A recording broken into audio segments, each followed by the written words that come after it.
I haven't, but I know they're there. Hi, everybody. Beth Holland here from EdTech Teacher, and we are thrilled to have all of you joining us this afternoon or evening or wherever you might be, sort of evening-ish here on the East Coast. But I'm thrilled this week to be joined by Sean McCusker from Chicago, and I'll let him introduce himself momentarily, and Brenda Doucette, who at the last minute has jumped in to join us, and we're thrilled to have her as well. So, Sean, why don't you say hello and introduce yourself, and Brenda, and we'll go from there.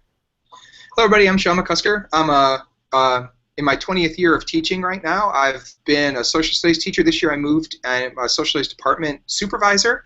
I taught for 3 years as in an iPad pilot and one-to-one program. I'm ramping up this year and trying to help our school prepare for a Chromebook rollout that we're doing next year. So a little bit of everything. I'm also an instructor and presenter for EdTech Teacher. Thanks, Sean. Brenda, say hi. Hi, everybody. I'm an instructional technology specialist in Newton, Massachusetts at the middle school level. And I'm just happy to be here at the very last minute, and I hope I can add to your webinar. Great. Well, we're glad to have you. And so for those of you who are joining us online, please go ahead. There is a chat box. So hopefully you have navigated there, and you can go ahead and introduce yourself. We've got a few people already saying hello. And what Sean and Brenda and I really would like to do is make sure that this is very much more a conversation. So throughout this talk, if you have questions, if you have ideas, anything you'd like to share, please go ahead, put that into the chat box, and we'll try to relay it and make sure we address everything and really make sure that your voice is heard.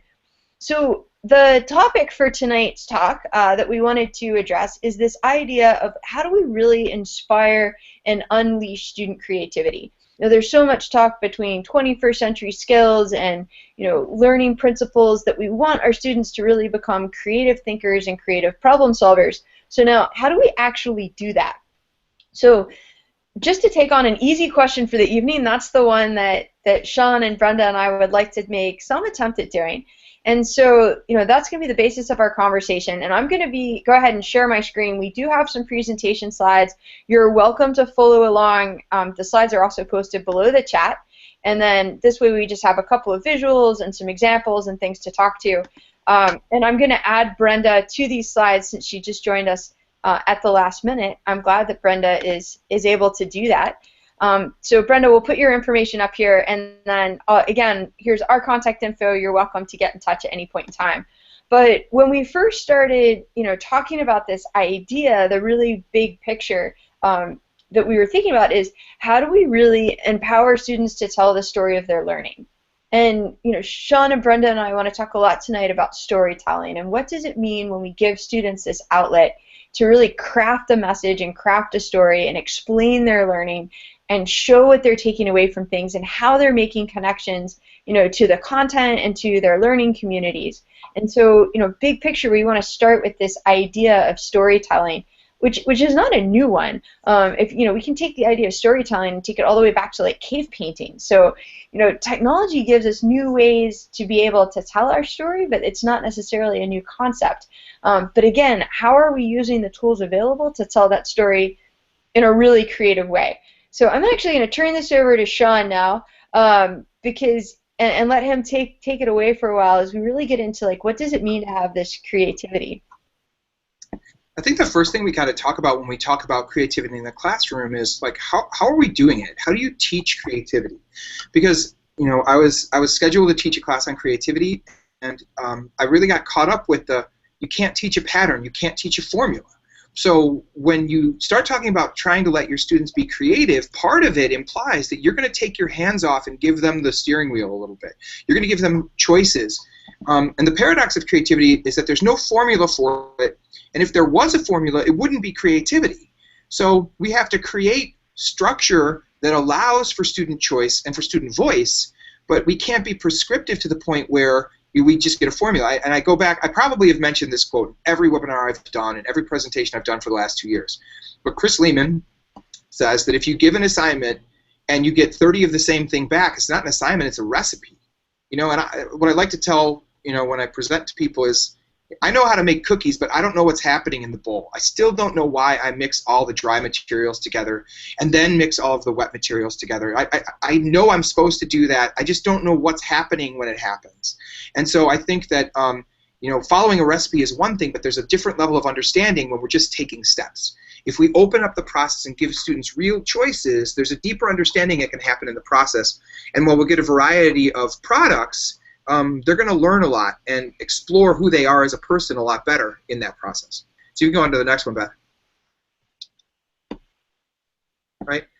The next thing we want to talk about is this. Let's be honest. I want everybody who's paying attention right now, or if you're watching this video later on, think to yourself, what's the single most important assignment, the most meaningful assignment you've ever done?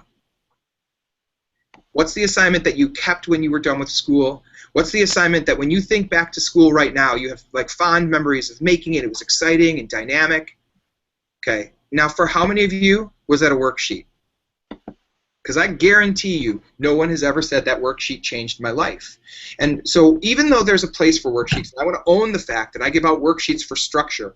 I've started thinking in terms of if there's going to be structure and you're going to give a worksheet, it should be going somewhere. It should be towards an end. We should have some further place beyond it, and it shouldn't be an end point, because I don't think that a worksheet is a finality of learning. It doesn't lock in what we're trying to get our students to understand, and if it's the end point, it's a pretty bland end point. No kid ever rushes into a room to tear apart a pile of worksheets to find out what you said about what they've produced. But if you have a bulletin board, kids will go to the bathroom, stare at that bulletin board, and get lost in projects and get in trouble.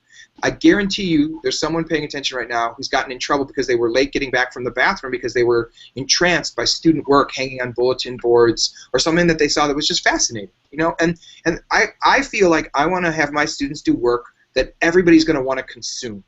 I've got projects coming in on Friday that are that. I want them to be passionate and share a story. I don't think that's a worksheet. And I think that while they have a place, that place probably isn't the finish line of the learning that we want to do. Go ahead. But even more than just entertaining and being meaningful to the students because it's different, even because it's easier to grade, that's great for creativity. What we want to do is look at the fact that there are some truly positive pro-social benefits to having a creative classroom. James Kaufman from the University of Connecticut says that creative people are more likely to get promoted, be satisfied with their jobs, be in better physical health, and be more resilient. And all of those things are things that, we just want that for our students anyway. And if being in a creative classroom is going to provide them with that, that's enough for me. I think it just makes them stronger. I think it builds them up and gives them confidence to take risks. And I think that if we give prescribed assignments, we're producing students who be workers who are afraid to take risks and are afraid to do something different that stands out. Go ahead. So when I started using devices in the classroom, I needed a starting point. And so you might all recognize this as Bloom's taxonomy. And so anyway, this is a description of the difficulty of tasks and what's best for learning. So if you look at this graphic, the highest form of learning that we can produce with our students is creating.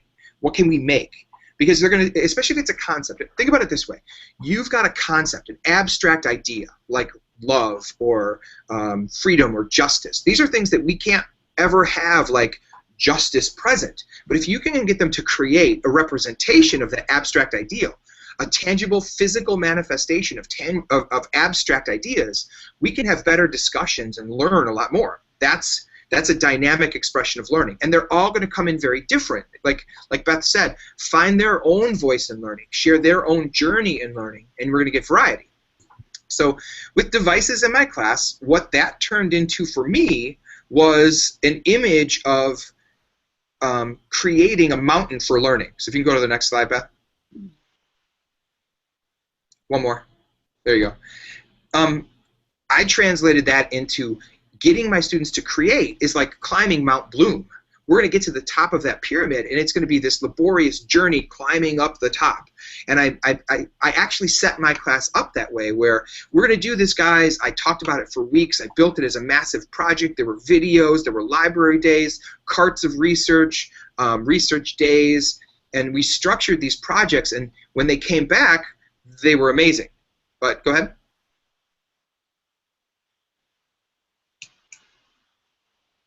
But the problem was I had exhausted myself. In grading all of those projects, it was weeks and weeks of a big deal. It was like nights of grading all of these different projects and trying to figure out how to grade a video compared to a Venn diagram compared to a radio broadcast, which I eventually solved pretty easily. Does it meet the learning objective? What I found was that the way that I had structured it, I had made the process of creation such an epic destination that when it was over, my kids were exhausted and ready to move on to something else.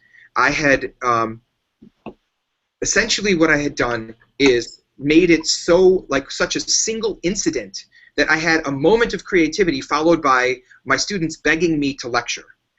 In fact, think about the unit after your biggest project. For those of you who are in the classroom right now, think about what the next one is like. If you have a huge project with tons of energy poured in by you and the students, I know for me it was lecture. I know for me that I was so busy grading at night that I went back to worksheets. And so I feel like there was a letdown for my students. And even though I was happy, I think what I needed to do is transform the process of creating in my classroom into something more like the picture you see now, where it's more like Bloom Road or Bloom Highway. And you get on Bloom Highway, instead of climbing to the pinnacle of it, you reach for the distant future. And there's a question in the chat: how do you measure creativity across the curriculum? I don't feel like there's one metric for measuring creativity. I think I measure creativity by the diversity of products and expressions that I get. Do I have a wide variety of what my students are trying to do? Do I get songs and do my students realize that they can express creativity in a way that's unique to them, that harnesses their own voice? And so I think that, for my class, when my students are expressing in an area of their strength or comfort, that's unique, I see that as a measure of creativity. But to go back to the Bloom Highway analogy, if we can create Bloom Highway, it's not uphill. It's just before us. And if we can stay on that path towards creativity all the time, I think that our classrooms do better. What I realized I was doing was, rather than putting creativity every day, I had a unit of creativity that I couldn't sustain. So I think what I think is a good point. Can you go to the next slide, Beth? A good point of focus for us is, how can we make what we do every day creative? Not say, you know what, once in October and once in May, we're going to do a product that's really creative. Or a couple of times a week, we might do something creative. How do we take the things that make up most of our day? Because I don't think we'll really be able to say that we've built creative classrooms until we have the opportunity to do simple, everyday, common tasks creatively. When I thought about my class, I could honestly say that the products that the students chose to create were maybe 5% of my class, and that was when I was really working for creativity. So now I think about it in terms of, how can my exit slip be a creative task? How can my check for learning, my formative assessments, be a creative task? And what other ways can I take common everyday events and make them creative? Sean, I was thinking about this. I have a friend who teaches calculus, and like the creativity in his class is where he tells his students, like, their goal is to find the elegant solution. Like, what can they do in order to find like the most creative way to come to a solution to whatever the problem is? And you know, I've seen that actually like running almost as a theme in a number of different math classes, and I think about that in particular because you don't often say, oh, well, math, it's so creative. And yet, there's some really creative ways that you could come up with a solution. You know, I'm glad you jumped in, because one of the things I think about a lot now, an idea that's forming in my head, is the idea that maybe the most creative way to engage my students at the high school level is to allow them to create the standard for evaluation. So we're learning about the executive branch, and I had them do presidential report cards. So they had to evaluate the presidents, every past president, on a certain number of criteria. So today, we started sharing those presidential report cards back and forth. They got into small groups, and they discussed which one was the best president. And it was really hard, because you have an Andrew Jackson who's amazing as a president, but he may have killed off all the Native Americans, you know, and so he's very controversial. So I started to say, how can we evaluate them fairly? And the discussion and the dialogue was maybe we need to give them a historical grade, but also a grade based upon our modern perspective. And my students created such creative ways to look at how we can evaluate. Maybe their private lives don't matter, maybe they do. And by the time we were done, we developed this list of different lenses to look at presidents through, like almost like a matrix of evaluating them that I would never have done myself. So I think that sometimes, we look at a rubric to evaluate our work. Letting students create that rubric completely alters the task that they've done. The positive work that was done on the presidents in my class wasn't filling out the sheet. It was considering how to measure the effectiveness of what they'd fill out on that sheet and interpreting their results. So that interpretation and the ability to move, think about the boundaries of your classroom. Do you allow your students to construct tasks? Do you allow your students to define the goals that we're setting up? Do you allow them to tweak the evaluation of what's going on? And I find that they really react positively to that. Even my son's teacher has allowed him to do this in a few different ways, and he loves it when he gets to say, well, I think that this would be a better way to evaluate, and then debate it. So I think creativity doesn't have to be all paint and finger paints and colorful things. Sometimes it can just be allowing them the freedom to move within the thoughts that are being shared within the classroom as well. Hey, Sean, so you've got some really interesting questions here that I'm going to throw at you from the chat.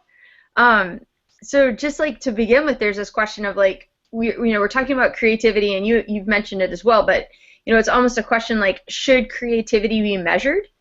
And so like, if you're going to measure it, what are you measuring it against? I mean, I know, again, with the one example I can give you from math, like there's still a correct and an incorrect answer, which is what's being measured, but then it becomes, like the creativity becomes the catalyst for discussion versus something that's necessarily measured, within the framework of that class. Question. I have to say, I don't know that I'm looking to measure the creativity. I just want to make it present in the class and foster it. What I'm trying to measure learning, right? And I think when a student expresses learning in a creative way, it supports me in evaluating the way that, if they know, a creative expression of learning can make it really clear what a student knows in a way that isn't formula. And if you can get a student to express something that's a difficult concept in a way that's easy to understand in their own voice, they didn't fake it, they didn't copy it, right? Whereas, I had there's a person who's going to work with us next year that I'm really excited to work with, who said, don't grade anything except original thought. And it has me thinking. I think it's such a powerful way of thinking about what we grade. But if you can express a learning objective in your own voice, I know that you've gained that learning objective. So I think creativity is a vehicle to arrive at the learning objective. And that's the way that I like to think about it in my class. I hope that answers the question that they posed. Maybe. And kind of like building off of that, you made a statement about more like common classes, but like I'm not 100% positive on this one, so I'm just reading it, but like how are common classes done creatively, or like interesting or different than like what might make a non-creative class? A non-creative class? Prescription. Okay. Delineation. Oppressive. I don't want to say oppressive structure. Like, I've been in classes where they need lots of structure, so I don't want to place judgment, but I do know that what we want is the structure necessary for learning to occur. But what I think we need to do is remove unnecessary structure that we have for like comfort, or sometimes we have structure in place for classes from past years that was necessary for them, but it may not be necessary for this class. If you can open class up and give a little bit more free range for choices for the classes that you have, I think it allows students more like a variety of different ways to express their learning and make connections outside of that we wouldn't otherwise think of. Innovation in the way that we express the objectives that are being taught in our class. Brenda, go ahead. You go first, Brenda. Sorry. What I'm thinking about as you're talking is the idea that using common tasks and how to make them more creative.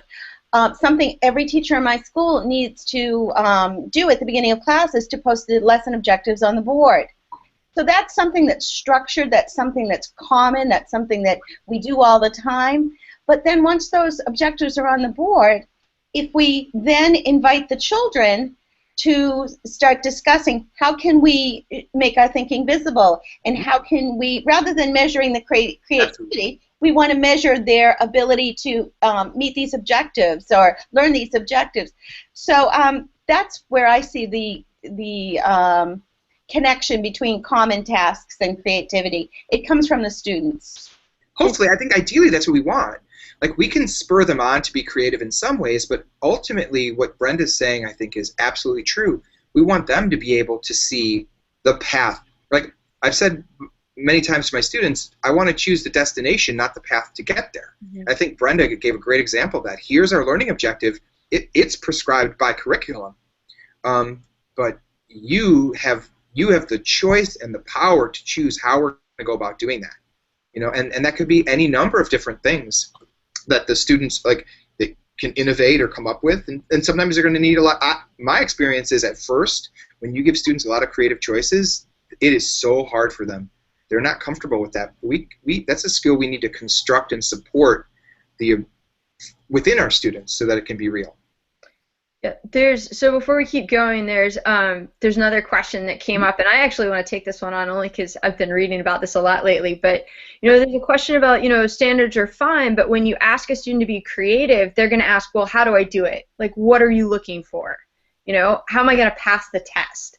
And there's been some great articles lately. In fact, Joy Kerr wrote a great one about when Genius Hour fails. Like the one time when you've said, I want these students to be so creative, and they say, well, what do you want the answer to be? Mm-hmm. Because we, for so long we've prescribed education and we've told them exactly what we want them to do, and now suddenly we're saying, okay, I want you to start to figure this out, and they're looking for that lockstep answer. Yeah.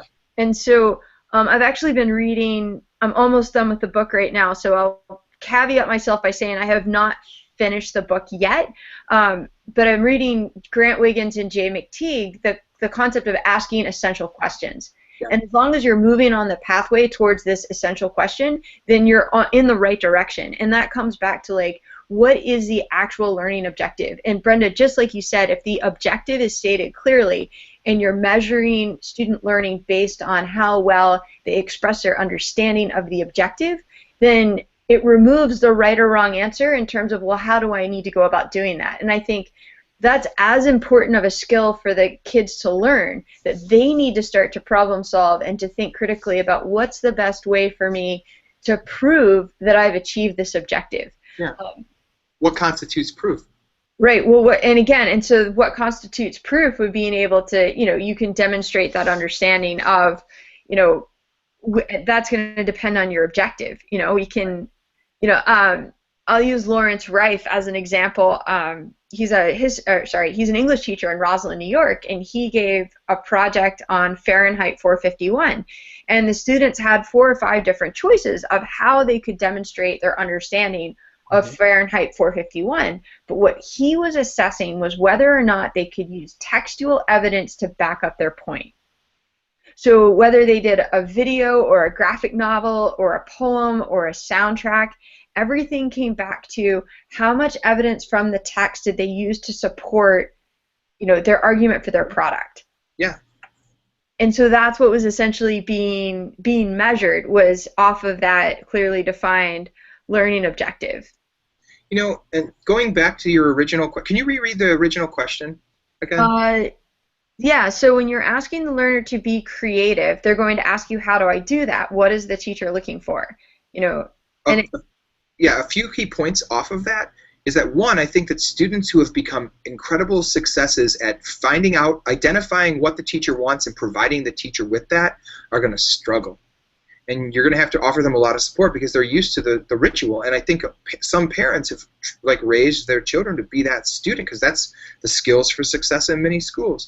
So we're talking about redefining that success, and I think that we have to be mindful of the fact that it's a big shift to support students.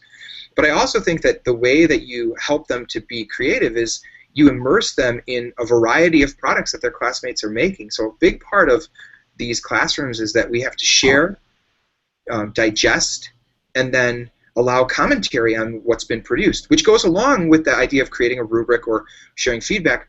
We have to ask them the question when they're sharing and looking at each other's work, does this represent an understanding of the learning objective? Has this expressed knowledge of the learning objective?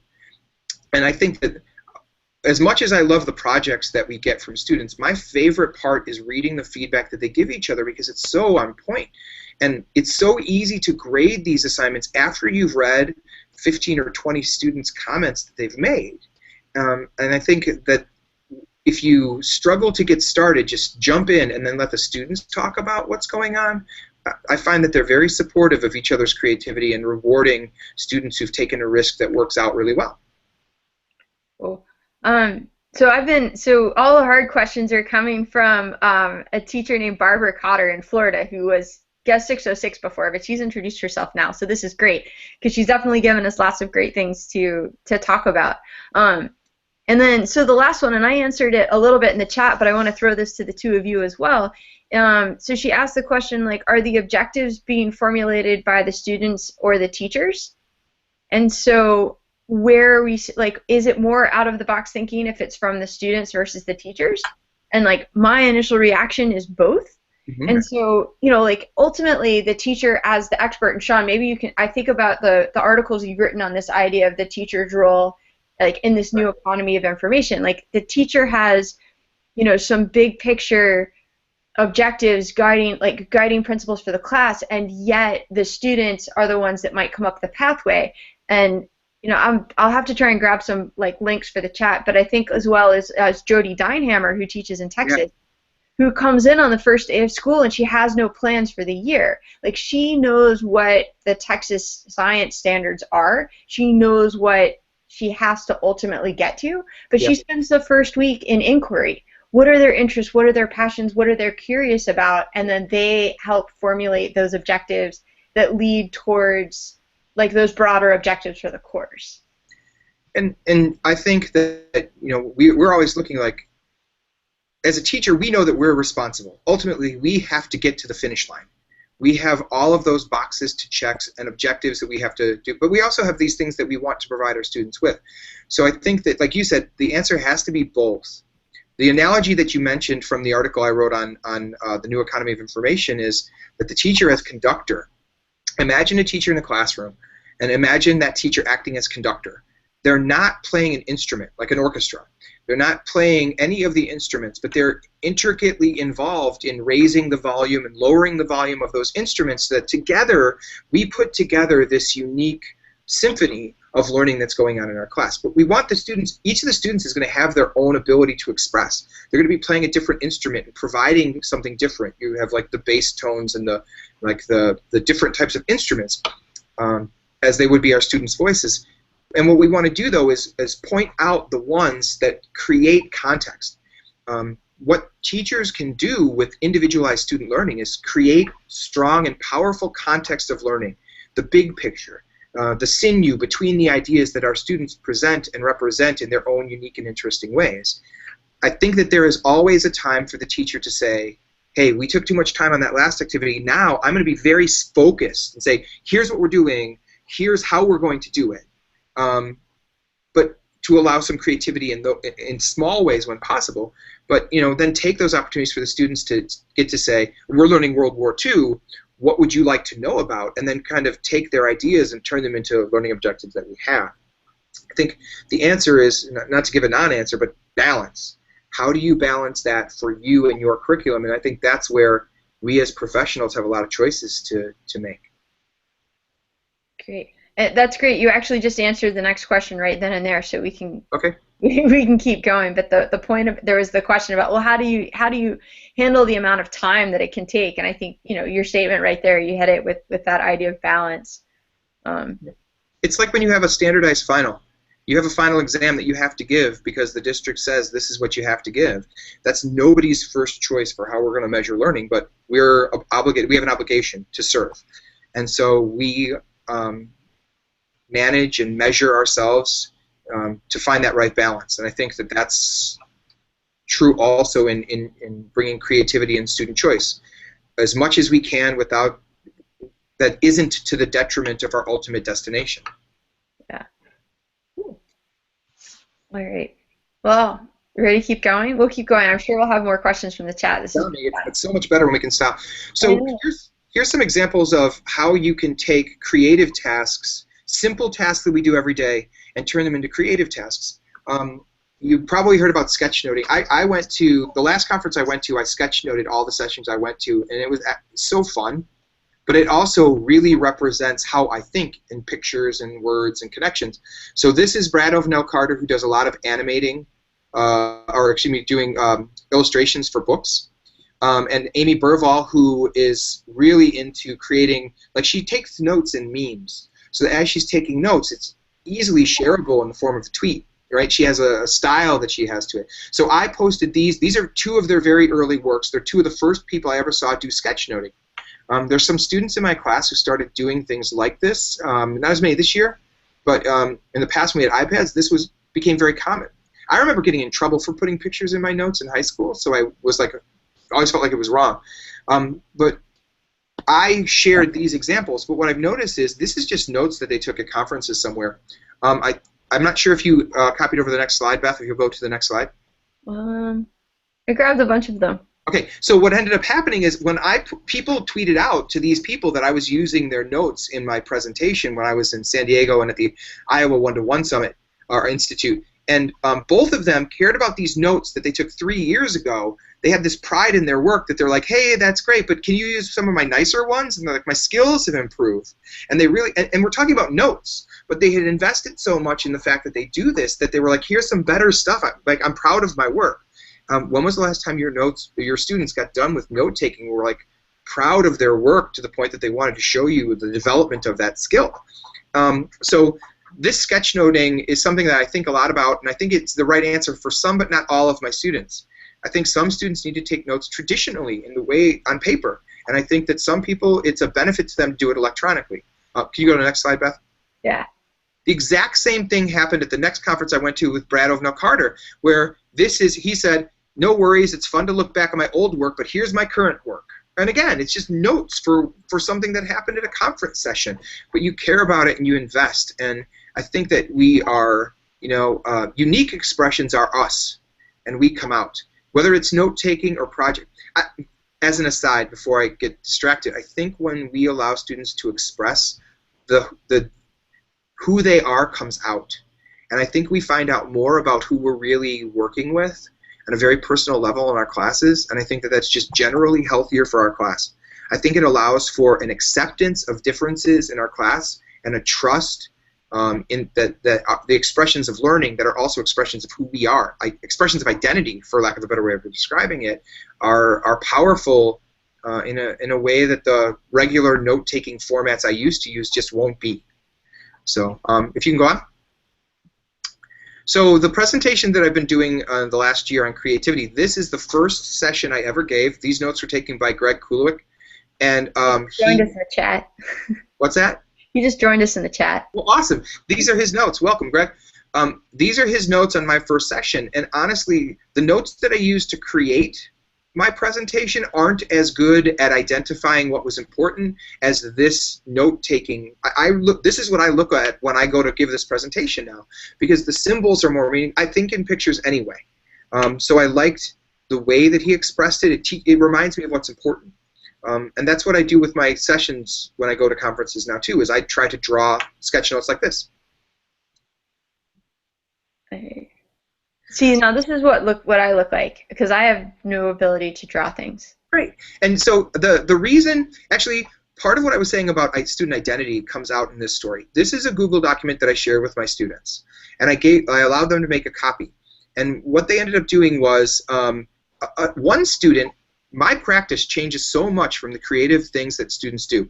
One student took each of the key ideas and changed the colors of each of the paragraphs into something different so that they could help understand the key sections of this article. And you can see that in this document. When I first saw this particular set of note-taking, then you can see that they changed the document, and they used, on iPads, they used Notability to just highlight some points that were important to them. But then you'll also see that because they were able to take notes in a different way, they started writing not key important points or highlighting as if it was an outline. They started writing statements like the act, not the doer. You don't get angry at the doer of an act. You get angry at like the actual act. And this is actually an article about This is Martin Luther King speaking about Gandhi's idea of nonviolence. Then you look and it says, don't fight a fight with a fight. And the next line says, one's intelligence can be based upon a person's inner strength. And then they say, love and forgive. And on the side there says, agree to disagree. Well, this was excellent note-taking on the discussions we were having in class. And then a week later, I found out that this person's parents were getting a divorce. So then you look at this note-taking, and you see things like be angry at the act, not the doer. Don't fight a fight with a fight. One's intelligence can be based upon their inner strength, love, and agree. And you see that this person's making these deep connections between their life and the teachings of Gandhi, which is really what I want in my class all the time. So this example is meaningful to me because by giving them freedom in how they did note-taking, rather than giving like incomplete notes that I used to give, this freedom allowed a different level of expression of what was meaningful to the students. I was addressing a different question. Gotcha. You want to ask now? Well, no. So I mean, it was interesting. Yeah. Like, so Barbara asked, like, do you see creative tasks being a part of standardized testing? Like, should standardized tests be replaced with, more realistic classroom tasks as a form of assessment? Is one better or the other? And I was starting to type. Right. But part of it, I think there's a couple of pieces in here. One of them is I keep going back to the Wiggins and McTeague book on essential questions, and they argue that if we actually deconstruct the standards and we look at them in terms of like the nouns and the verbs of what's in the standards, and then we formulate essential questions based on those nouns and verbs, we can address all of the standards in incredibly creative ways. Yeah. And it has nothing to do with the test. And if the students are really engaging in the creative problem solving and the thinking, when they get to the test, it's fine. They can sit there for however many hours and fill in a bubble sheet. Right. Where the question of assessment, then I think about when Richard Wells from New Zealand presented at the iPad Summit a couple years ago. And he started by saying, look, in New Zealand, we're doing Common Core well, which sort of shut the entire room up. And what was really interesting about that was he said, the way our assessments work is that the teacher is responsible for reporting back like to the country whether or not those students have met the standards. Right. So there isn't an actual like standardized test to meet the standards, that they trust the teachers to be able to do that assessment, and they do a peer review model. So like every teacher then sits down with another teacher and says, here's how I assessed all of the standards and here's how I think all of my students did. Yeah. As like a little bit of a check and balance. So I think there's different ways to be thinking about it in terms of, whether it's the standard or the way that we assess the standard or how it comes in. Well, and I'm going to give you a really simplified, skewed, like probably an oversimplification of the way I see it. How can you better measure learning? Through a variety of expressions of learning, or through 35 people who bubbled the letter A on an assessment. But then I'd like to flip that model to you and say, how can I best support failures in learning, right? So kids are going to be doing creative tasks, and they're going to miss completely. So then how can I best offer support? Where am I going to gain more information about how they erred in their learning? Is it through 10 or 15 projects that went off where we see the entire process of how they created, or is it 35 circles bubbled C? I know that I can deconstruct that in those projects better. I know more about what they didn't know and why they didn't know it, and their errors in reasoning there. And so I think that's I think it's meaningful to me that I know where to go next in my learning with those creative projects. There's always going to be a place for the standardized testing. I just feel like we know in our hearts that an individualized expression is going to be more clear about what we'll know if they know or they don't know, but we may not know why they don't know, or why they do or they don't know with a standardized test. kind of jumbled that, didn't I? That's okay. It works pretty well. I mean, I think that comes back to like the work in terms of visible thinking. Yeah. You know, a bubble may not necessarily give us those visible thinking routines and a manifestation of it. We can, with a class debriefing and talking about the work that we have collectively created, like our class opus of projects, is a much more meaningful discussion of learning than a class deconstructing the 4 answer choices that were available. You know, and I know that I have to give them. I don't want to say that we shouldn't test. I'm not saying that at all. I'm just saying that I know where I gain the most currency for improving learning. That's a first statement. Brenda, you've been quiet. Do you want to jump in? I'm just in awe of Sean here. You're really making some great points. I just totally am agreeing with you. And at the same time, I have to keep thinking about balance and the standardized testing and creativity. You have to do it. It's tough. It's tough. But it's all good. And I think the idea of having that conversation in the class with the students is, as you said, one of the best ways for them to show what their thinking is, and for you to identify where the checks and balances or where the needs are for students. And it's not, I don't, when you're talking about that which you believe, then there's the reality of the environments that we work in. I know that what we're talking about sets up a bit of a dissonance between the kind of tests that we are required to give and the kind of learning that we prefer in the classroom. And we all have to, it's not an easy answer. I don't want to make it sound like that's an easy answer. There is dissonance, and we're pulled towards improving their ability to do standardized tasks, but also the flip side, the dichotomy that we're really believing in the creation of unique tasks at the same time, and that might be the crisis of our age in education right now. Right. Talk about story writing? Yeah, go for it. Unless there's more questions. The next thing that, this is an idea that I've heard people come up with in different ways, but when we do story writing, very often we have students create a story and we talk about what could happen, and they write one story.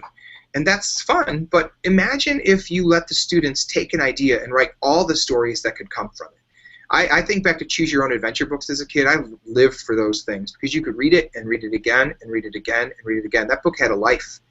And what if we had our students write stories with many options? So in this example, what you see is a screenshot of a Padlet where a story is written, and then you have 3 different options for what could happen, and allow the students to write all those options. Think of the practice that we could get, and in the way that they would learn about story writing if they examine what happens if things go bad, things go good. And they, sometimes we like happy endings, but happy endings aren't very compelling. But we have like things go wrong and trials that people face. We can develop that in writing multiple facets of different stories. You could do that with Padlet or Poplet or ThingLink, where students can go through and then experience the multiple choice, the choices within those stories of their classmates. And I think there's a lot to be gained in learning because you're consuming more writing, you're consuming different styles of writing, and it's really a creative task. I mean, writing's creative anyway, but think of the explosive creative possibilities of letting them write many different tangents of those stories. Well, I actually did a project where my students did a Choose Your Own Adventure, and they had to make sure that they didn't end up on a dead-end path. And so the problem solving and collaboration they had to have to eventually end up at an ending, because they would realize they'd start going down a pathway and then like nothing was happening anymore. And they'd have to try and bring it, and then it'd be like, well, wait, is your story, is there anything happening? Like, do I need to link back into it? And so there was so many other conversations that came out of it beyond just the choosing your own story, but what constitutes a story and how do we do it? Absolutely, absolutely. So if you go to the next slide. I think this was mine, wasn't it? Yeah. Yeah. So I'll play maybe a piece of this video. But the other piece Sean was, we're talking about stories and like creative ways to do things. And this example is from Lawrence Wright, who I mentioned earlier, teaches in New York, where he had his students create these really quick videos where they retold scenes from Romeo and Juliet as if it was a series of tweets going back and forth between the characters. So like this quick video is between, and I'll show a part of it, is Friar Lawrence and Juliet. And the idea that Lawrence wanted to do, coming back to some of the great questions we had earlier, is, he had his objectives. He wanted to know that his students understood the text. He wanted his students to understand how to use textual evidence. He wanted his students to be able to connect to the language, but then he also wanted them to be able to think about, well, how is Shakespearean language, which seems so cumbersome and complicated, imagine almost if Shakespeare tried to use it in the language of today, like tried to use it in social media. How would those two things play out? And so I'll play just a piece of this that this student pulled together, just giving you an idea.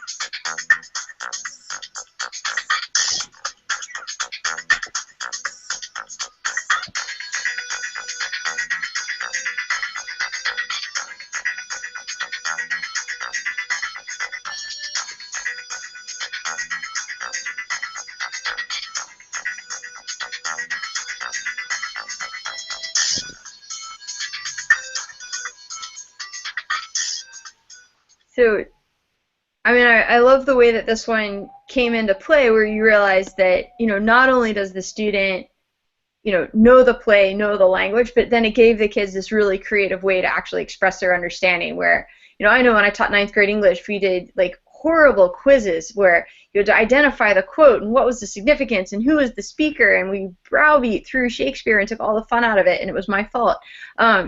But to have been able to give the kids this type of activity and achieve the same objective. Yeah.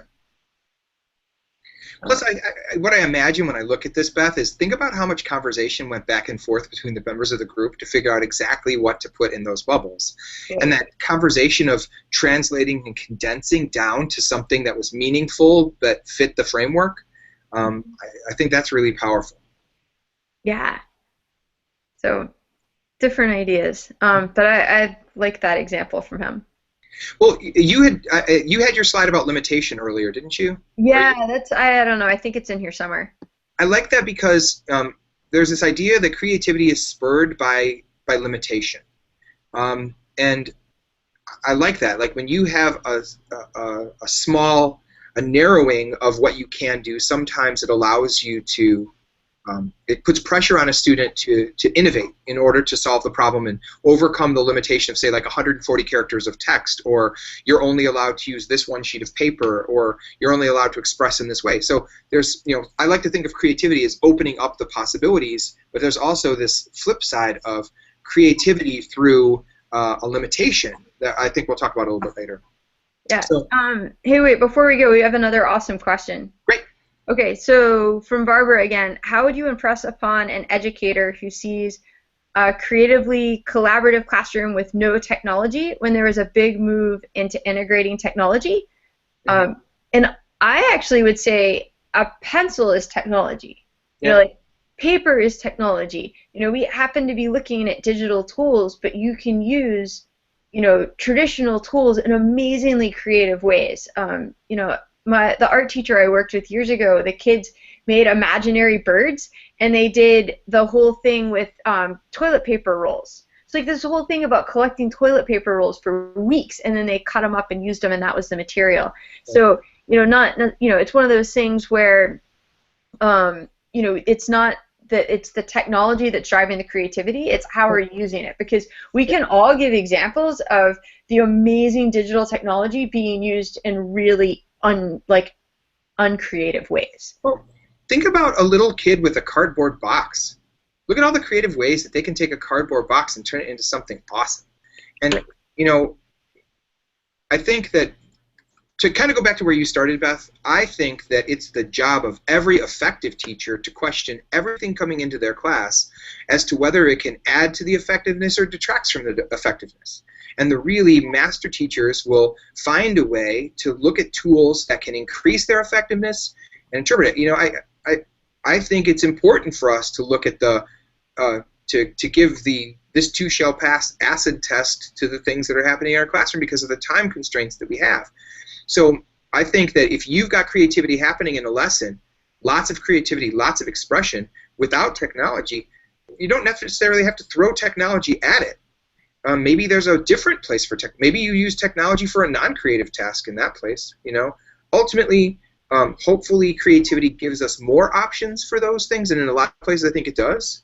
But I don't feel like we should be shoehorning technology to be a creative agent. I think the creative agent is our students, and technology is just a means to express many different ways they're learning. And to add on that, and there was a follow-up that came into the chat where you have a teacher who's got this really creative collaborative classroom where maybe there isn't those digital tools, but now there's a push from external forces to integrate or to use some type of a digital device. And I'm actually not a huge fan of the word integrate lately, because people think about like it's something that gets like forced and blended in instead of it being just like a natural part of like an infusion. Right. So thinking about, like, again, how does the digital extend the physical? Like, I would have never wanted that art teacher to not make the imaginary birds. Like, I wouldn't have wanted to replace that project with technology. But, what I would have done or what we did do was, we used the digital to capture it. We took pictures of it. We were able to post an online gallery. The students were then able to make explanations, like, how was their imaginary bird represented in toilet paper rolls? So that was the part where, it got used to extend it. So again, it's not necessarily the actual tool or device that's tied to the creativity. It's like, what are we actually doing? So, I mean, I think there's a lot of opportunity to see how the digital can just extend the physical when it becomes available. Yeah. I agree completely.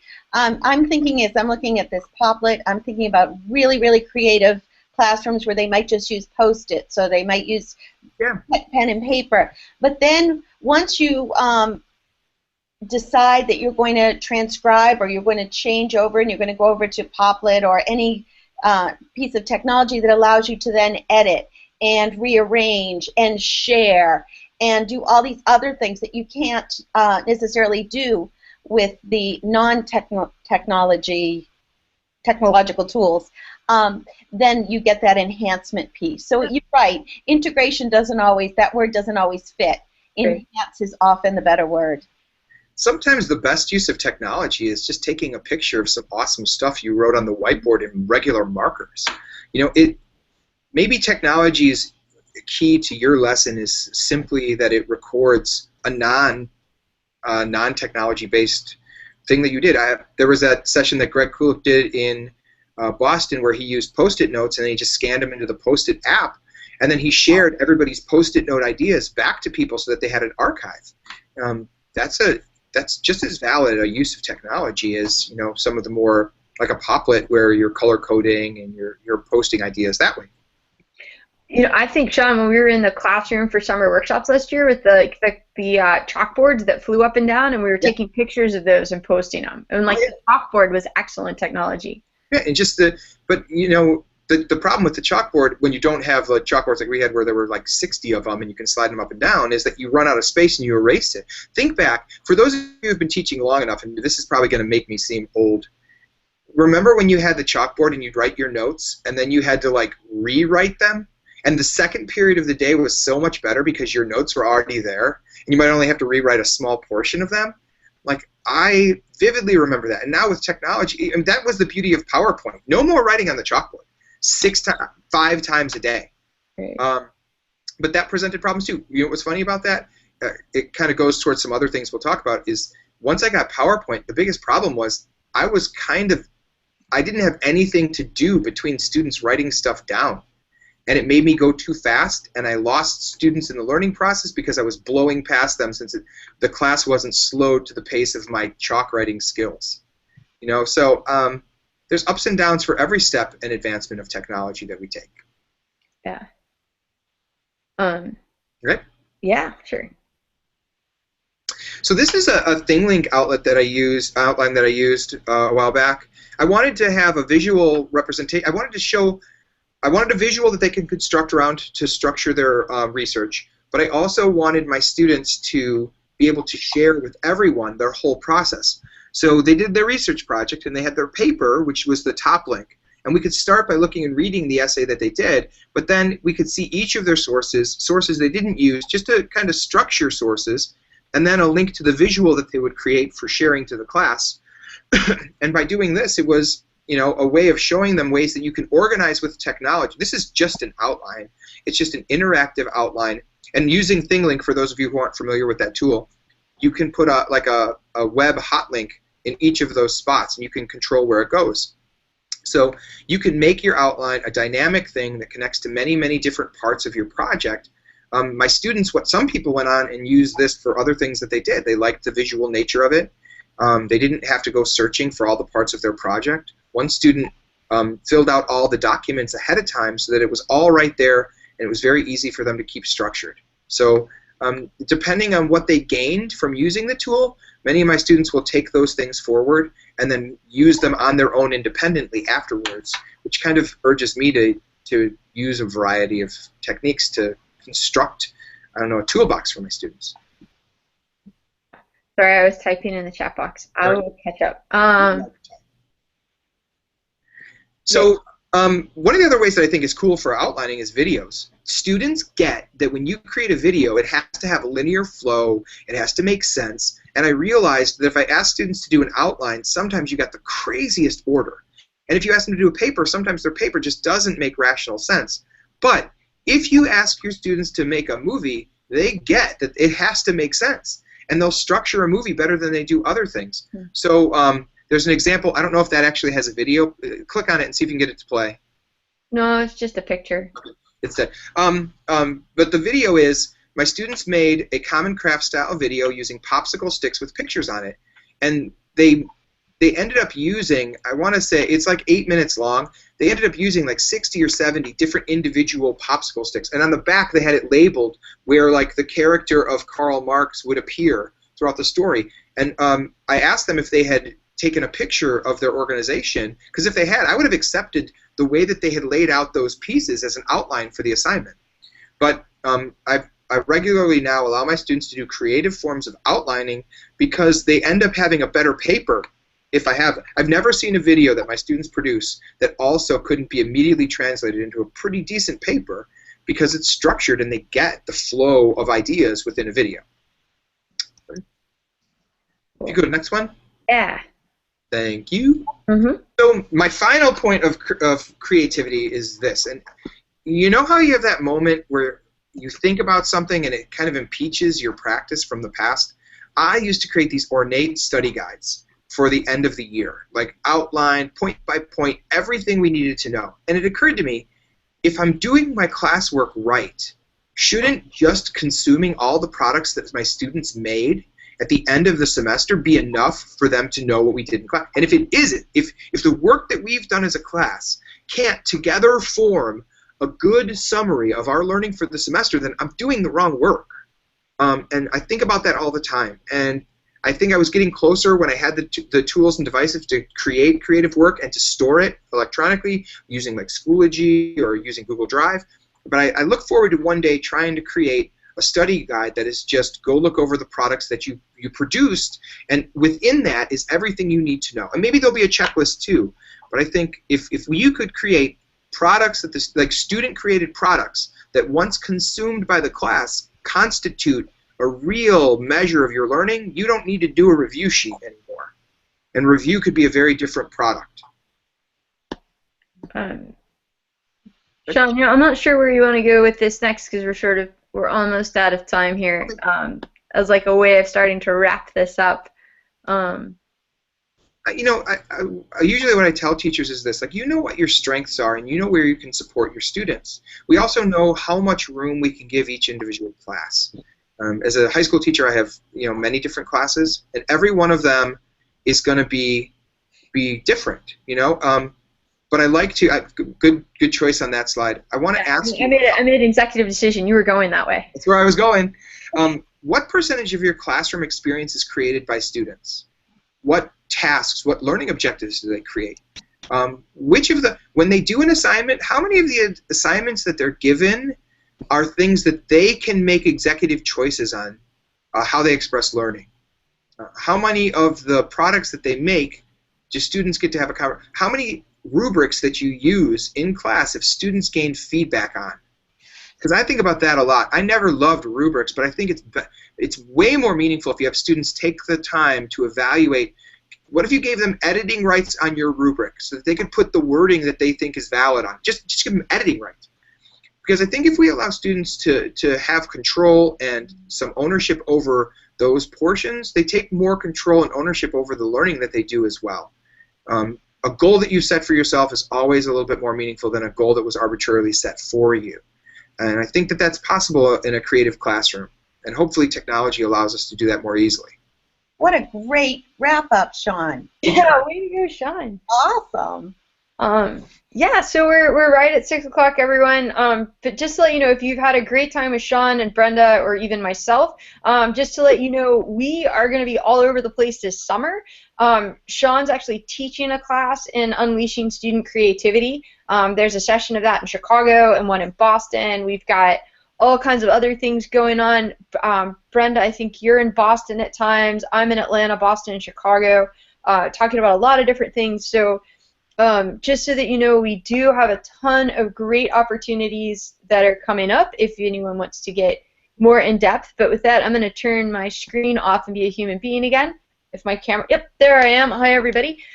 So, you know, with that, and we can continue the chat in the chat wing as well for a few minutes. But thanks to all of you who joined us. Thank you especially to Barbara for asking all of the super hard questions tonight. Yeah, great. Good job, Barbara. Yeah, so thank you, Barbara. Brenda, thanks for joining us kind of last minute, and Sean, thanks for coming in from Chicago.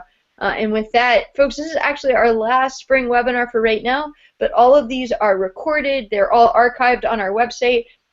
We have lots of really big plans for how we're going to kind of retool the whole series for 2015, 2016, and you never know, we might have some fun things crop up this summer. So thanks to all of you who joined us. Brenda, thank you. Sean, thank you. And with that, I guess I'll say good night, yeah? Good night. Good night. Thank you. Great.